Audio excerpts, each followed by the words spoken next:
Thinking of getting an ANZ pre-approval? Oh yeah, you want to see it? Well, this guy is going to teach you everything you need to know about getting pre-approved through the ANZ Bank. We're going to go through pre-approval basics, all the things you need to know, the ins and outs, and the issues that some people have with getting approved in principle through ANZ, and a few cool features that are specific to ANZ. So Nados, let's dive right in.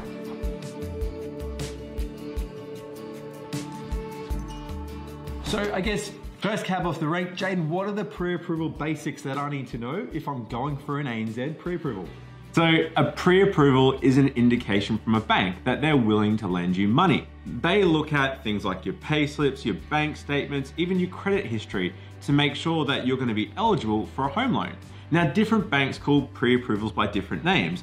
ANZ sometimes call a pre-approval an approval subject to, AST, or they even call it an approval in principle, AIP. Don't worry about these different names. They all basically mean the same thing, that your loan is approved subject to you finding a property. So generally has a few conditions on there. Oh, good. That's good. It's good to be accommodating of that. All right, now, so why even bother getting a pre-approval? Why wouldn't you just go in there, balls to the walls and buy a place?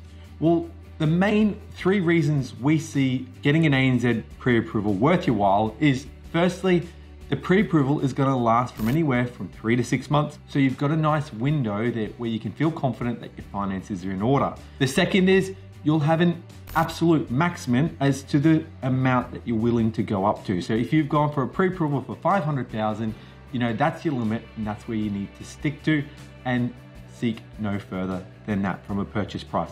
The last is the bank has completed an assessment on your application, so you know you've met their criteria, subject to finding the right property. Yeah, and you can make better offers on the properties. We've got other videos below on making offers and getting a deal done, so check them out. Pre-approval is definitely the first port of call when you're wanting to buy a property.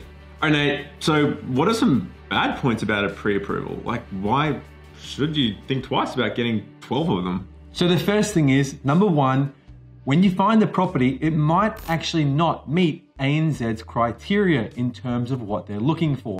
So getting a pre-approval in advance doesn't necessarily mean you're going to get the loan for the property. Number two is there may be more conditions that need to be met and that you don't quite satisfy. So typically with a pre-approval, ANZ will list out a bunch of other criteria that need to be met. If you don't meet that, well then the pre-approval isn't worth the paper it's written on.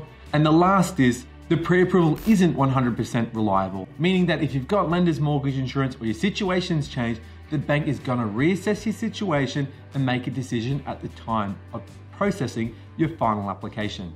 It is actually possible to have your loan declined after it's been pre-approved for some of the reasons like Nathan said. Some common ones that we do see are if your situation's changed, so if your income's gone up, down, sideways, maybe if you've fallen pregnant, you've got a dependent kid, that changes the situation then.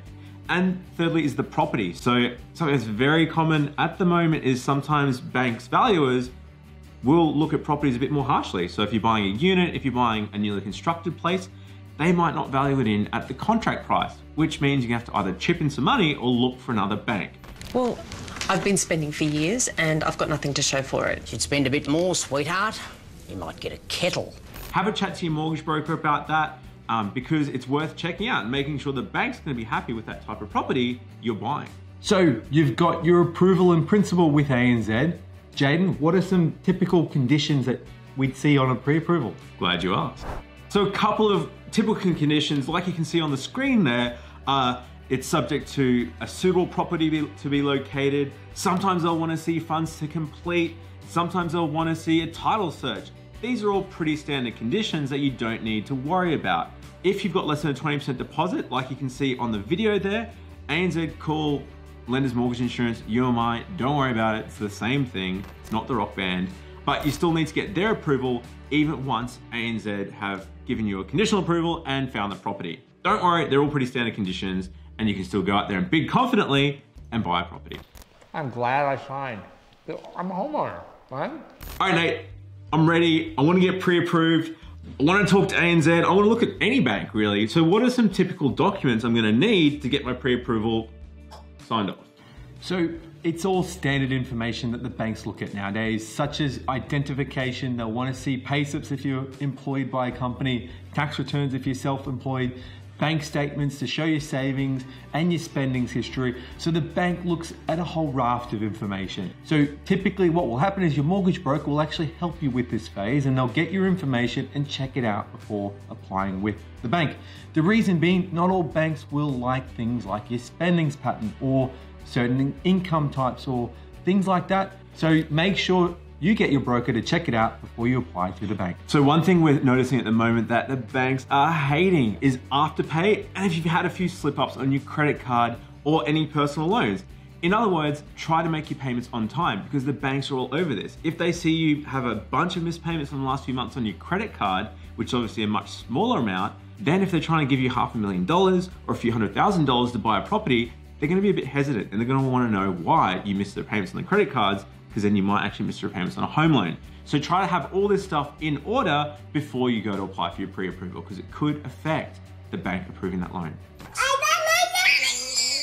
Look, why do you need your money so fast? Come on. All right, Nathan, so I want to get a pre-approval through ANZ. How long does it take? So typically, as we mentioned before, once you've got all your paperwork together, it gets submitted to the bank. From there, the bank will assess your application from anywhere from 3 to about 7 business days, depending on the volumes that they're seeing. So the banks do sometimes take longer or faster, depending on how many applications they're getting in a week. So roughly allow 1 to 2 weeks to get your pre-approval in order. Once you're pre-approved, you're good to go. You've got 3 to 6 months that the pre-approval is valid for, and you can shop with confidence to find that right property.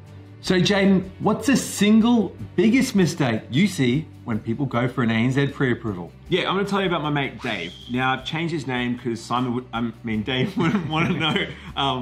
Cut that. Anyway, he wanted to go through ANZ, so we were putting together options and comparing if ANZ was better for pre-approvals or a couple of ads with David Hasselhoff. He got some bonus points. He was pretty stoked. He thought it would be a great idea.